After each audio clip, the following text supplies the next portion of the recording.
Good evening everyone. जय Hind. Tiwari study zone में आप सभी का स्वागत है। और मैं तो बहुत अच्छी हूँ। आई होप आप लोग भी, सभी लोग बहुत ही अच्छे होंगे। जैसा कि आपको मालूम है कि आज 22 मई है, तो 22 मई को जैविक विविधता दिवस मनाया जाता है। तो ये क्यों मनाया जाता है, इसका क्या हिस्ट्री है, इस पर थोड़ा सा आज हम चर्चा करेंगे। जैविक विविधता दिवस जो है वो 1992 में पर्यावरण और विकास पर संयुक्त राष्ट्र, मतलब जो ब्राज़ील है, रियो डी जेनेरियो जो शहर है, उसमें इस दिन से पृथ्वी दिवस भी मनाया जाने लगा था। उसमें पृथ्वी सम्मेलन के साथ साथ पर्यावरण का, जैविक विविधता का एक कन्वेंशन हुआ था जो 19 दिसंबर 1993 को लागू हुआ था। और 2001 से 22 मई को हर साल ये दिवस मनाया जाता है। इस साल जैसा कि आप सभी लोग जानते हैं कि कोविड के चलते हर चीज़ वर्चुअल हो चुकी है, तो ये दिवस भी ऑनलाइन मनाया गया है। और इसका जो थीम है इस बार का वो ये है कि our solution are in a nature. तो प्रकृति को संरक्षित रखने के लिए, पारिस्थितिकी को स्वस्थ रखने के लिए ये दिवस मनाया जाता है। और आज हम लोग जान ही रहे हैं कि प्रकृति हमें क्या क्या दिखा रही है, कितना सारा, मतलब एक वैश्विक स्तर की महामारी पूरा विश्व झेल रहा है। तो पृथ्वी को संरक्षण देना, उसको रखना हम सभी का कर्तव्य है। इसके साथ ही आज हम चिपको आंदोलन के प्रणेता सुंदरलाल बहुगुणा जी, जिनका कल निधन हो चुका है, जो इस चिपको आंदोलन के प्रेरणा स्रोत थे, उनके बारे में भी आज चर्चा करेंगे। चिपको आंदोलन ये शुरू हुआ था 26 मार्च 1974 को, जब अविभाजित उत्तराखंड था। चामोली जिला जो आज उत्तराखंड में है, उस समय उत्तर प्रदेश का ही भाग था। तो 26 मार्च 1974 में ये स्टार्ट हुआ था। उस समय लगभग 2400 पेड़ों की कटाई का ऑर्डर आया था ठेकेदारों के पास।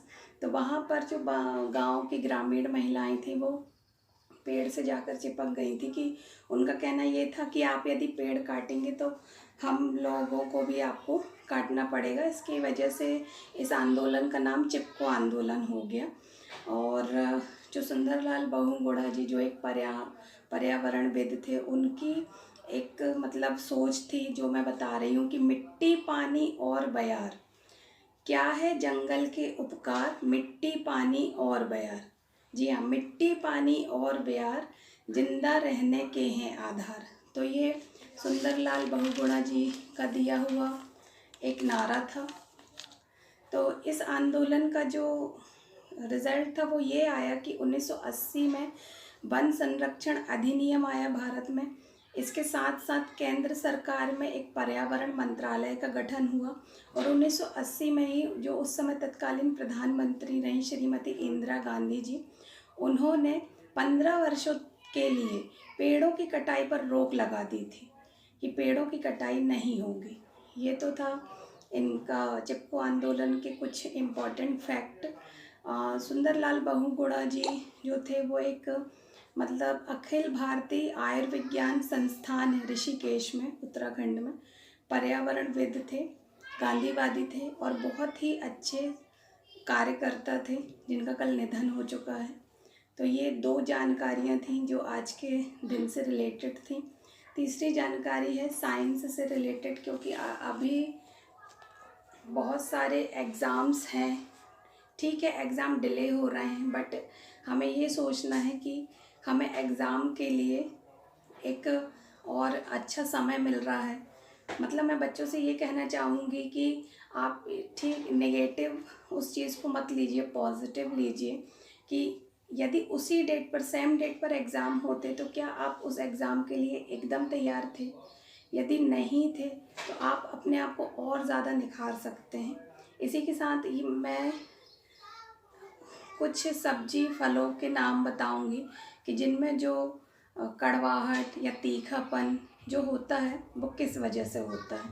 जैसे टमाटर में दोस्तों हम देखते हैं कि टमाटर का लाल रंग, तो वो होता है लाइकोपिन की वजह से। आंवले में जो कसैलापन होता है वो टैनिन की वजह से होता है। बादाम में जो कड़वाहट रहती है एमाइलेडिन की वजह से होती है। पपीते में पीला रंग जो होता है कैरिक जैंथिन की वजह से होता है। और मिर्च में जो चरपराहट रहती है, हल्का सा जो तीखापन रहता है, वो कैप्सिनिन की वजह से होता है। खीरे में जो कड़वाहट रहती है वो कुकुरबिटोसिन की वजह से होता है। करेले में भी जो कड़वाहट रहती है वो होता है मेमोडिकोसाइट की वजह से। प्याज का जो लाल रंग होता है वो होता है एंथोसाइनिन की वजह से। और प्याज का जो पीला रंग हो जाता है वो होता है क्वेरसिटिन की वजह से। हल्दी कुरकुमिन की वजह से होता है पीला रंग। गाजर का जो नारंगी रंग है वो कैरोटिन की वजह से होता है। बेल में जो कड़वाहट होती है वो मार्मोलॉक्सिन की वजह से होती है। शलजम में जो चरपराहट होती है वो कैल्शियम ऑक्सलेट की वजह से होती है। पीपर में जो गंध होता है वो ओलियोरेसिन की वजह से होता है। आलू का जो हरा रंग होता है वो सोलेनिन की वजह से होता है। मिर्च का जो लाल रंग होता है वो कैप्सिनिथिन की वजह से होता है।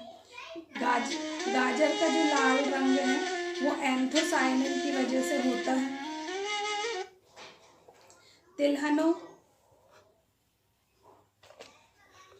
तिलहनों के तेल में जो पीला रंग पाया जाता है वो केराटिनाइज्ड की वजह से होता है।